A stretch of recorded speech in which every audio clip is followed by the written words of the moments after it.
Այսօր իմ հյուրն է Գլենդելի քաղաքային խորհրդի անդամ Արդիկ Հասախյանը։ Այսօր մեքենաների գինը, բենզինի գինը, էլեկտրական ծառայությունների գինը պիտի բարձրանա, հավկիթների գինը անոթում։ Երեք անգամը դարձավ Թուրքիայից սկսեցին հավկիթներ բերել Ամերիկա, ծախելու մեր խանութներում։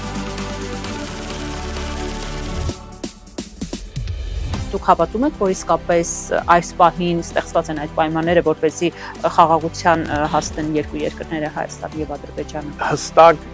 ես դեռ չգիտեմ հստակ ինչ է համաձայնվել Հայաստանի կառավարությունը հարևան երկրների հետ կամ Սպիտակ տան մեջ։ Մենք ունենք Սփյուռքում ավելի եկեղեցիներ, քան ունենք հյուպատոսարաններ։ Ուրեմն մնացած հայության առաջնորդը եւ ղեկավարը ամենայն հայոց կաթողիկոսներ չմնացել։ Փաշինյանը հայտարարում է ինքը Սփյուռքի, այսպես ասած, վարչապետը չէ սփյուռքահայերի։ Առաջնորդը ղեկավարը հայության մեր հայոց եկեղեցին, Էջմիածին եւ կաթողիկոսը։ Եվ կաթողիկոսը։